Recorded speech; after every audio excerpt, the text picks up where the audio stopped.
votre manière d'apprécier les relations va changer. Votre manière d'apprécier les compliments. Un compliment ne doit pas t'émouvoir. Ma chérie, tu es belle. Mais tu sais que tu es jolie.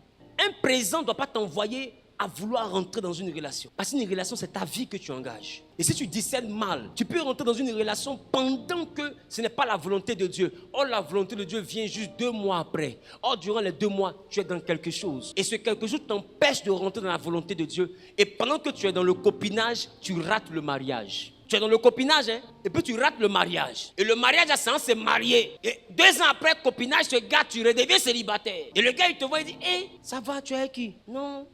Je suis là. Donc tu n'as personne. Non, il n'y a personne. Quand tu m'as laissé, tu allais te marier. Aïe. Tu t'es laissé comment je allais me marier?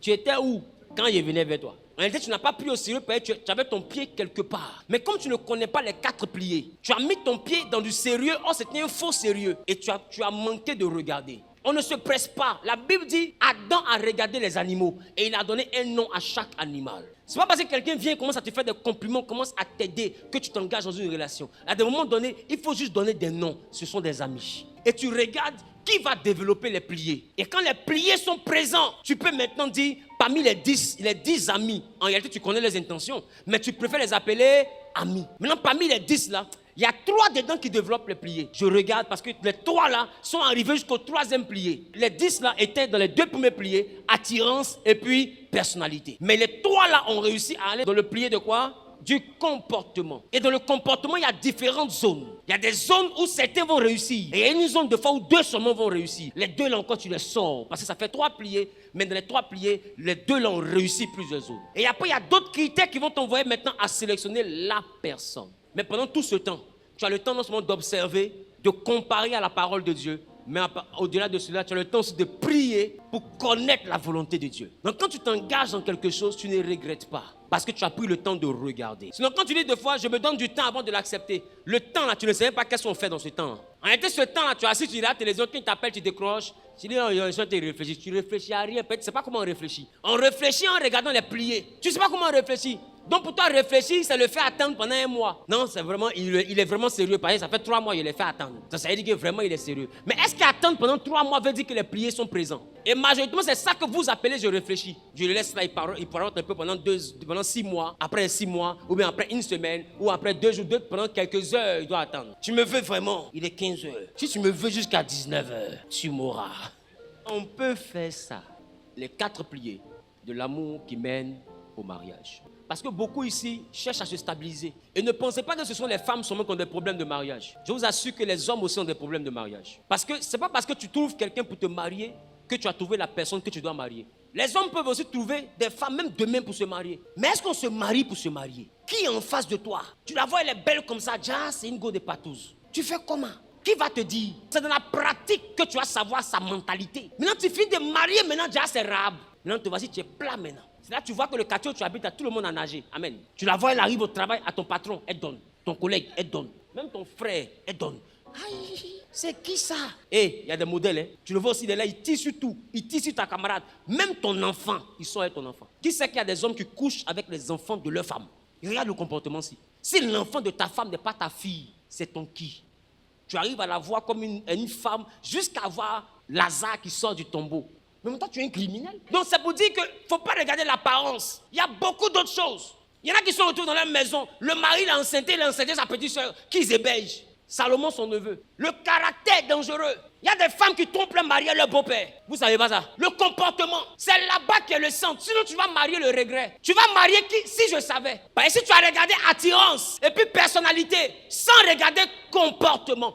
Quand je vais prêcher comportement, tu vas comprendre tout ce que comportement représente avec des images à l'appui. Vous voyez, comportement au milieu, là-bas, il y a l'environnement. Le comportement est fonction d'un environnement d'où on vient. Qui sont ses camarades, ses fréquentations? Dans quel environnement il vient? Le monsieur là vient d'où? De quel environnement? Et ses amis, quelle est leur mentalité? Ça définit son comportement. Ça définit ses attitudes. Il peut sortir de cet environnement, te faire croire qu'il est quelqu'un d'autre. Oh, l'environnement l'a déjà façonné. Il est habitué à avoir 8 go. Donc quand lui te dit je te trompe pas, c'est que vous êtes 8. Et toi, pour toi, ça veut dire que tu es seul. Parce que là d'où tu viens, ne pas tromper égale être seul. Mais lui, là d'où il vient, un homme fidèle à 8. Donc quand tu lui dis, mais tu me trompes, tu as 8 copines. Il dit, mais 8 seulement. Hein?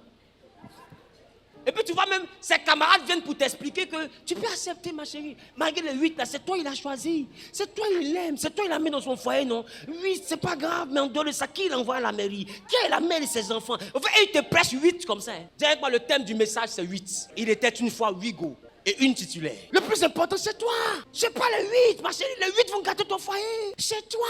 Mais est-ce qu'un homme, dans le comportement, doit avoir 8? Mais en fonction de l'environnement, les gens de son environnement vont venir te convaincre de rester dans ça. Parce que chez eux, 8 là, c'est normal. Mais il y a un autre environnement, si tu dis 8, ils vont dire, il faut sortir de là. Ils ne te respectent pas. Tout dépend de l'environnement. Et des fois, quand tu sors d'un environnement qui est différent de son environnement, tu as des principes que tu veux respecter, mais tout le monde est assis pour te demander pardon. On veut que tu te modifies pour être semblable à eux, mais tu n'as pas grandi dans le même environnement. Tu ne peux pas avoir la même compréhension. On trouvera que tu exagères, mais en réalité, ton comportement vient de toi, ton environnement. C'est trop sérieux. Et il y a plein de choses. Montre la deuxième image, s'il te plaît. Vous voyez ces différents points. Je vais prendre le temps de les énumérer dans la dimension du comportement. Vous allez prendre le temps de regarder et vous allez voir. Et je vais vous montrer les points les plus importants qu'on doit voir avant de se faire truc. Mais il y a des points que si tu vois, il ne faut pas rentrer. Parce que d'autres voient quelque chose qui est mauvais et puis ils disent non, j'ai vu serpent. Hein. Et puis ils disent non, qui est le mari, je vais prier, il va devenir chenille. C'est que tu dis là, c'est toi tu entends. Dieu m'a créé chaque animal selon son espèce. Toi, tu vois serpent. Tu dis je vais le marier, je vais prier, il va devenir chenille. Et c'est ce que tu dis là, tu entends.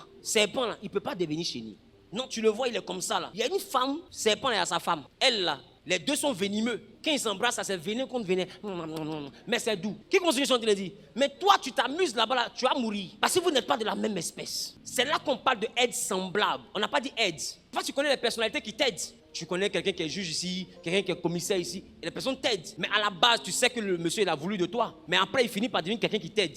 Donc, tous ceux qui t'aident ne sont pas forcément mariables. Non, une personnalité peut être une aide. Mais le mari est une aide semblable. Le semblable est très important dans la dimension du mariage. C'est-à-dire semblable, c'est de la même nature, de la même espèce, du même genre. Tu ne peux pas être une personne douce et puis tu vas marier un brutal. Et puis on te dit non, c'est normal, un doit être chaud, un doit être calme. Un doit être chaud, un doit être calme comment? Et tu là, tu parles pas, mais lui, il parle, lui, quand.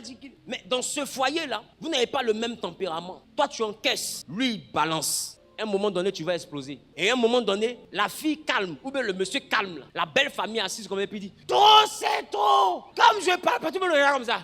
Après 15 ans, Bobo là a parlé. Vraiment, Mimi, mais félicitations. Mimi, tu as fait un miracle. Tu fais parler sourd-muet. Le monsieur, il est assis là, on ne l'a jamais entendu. Qui a déjà vu ça? Des hommes ou des femmes qui sont silencieux, calmes de nature. Mais il y a des gens qui arrivent à faire que le quartier les regarde. Mais le monsieur là, comment il s'est arrangé? C'est la femme là. Elle a développé la mauvaise partie de lui. Non, il y a des gens qui peuvent te faire développer des défauts. Les comportements sont contagieux. Quand tu vois un comportement qui ne marche pas avec tes principes, éloigne-toi. Ne rentre pas dedans. C'est le comportement qui fait asseoir le foyer. Que Dieu vous bénisse et que sa grâce soit avec vous au nom de Jésus.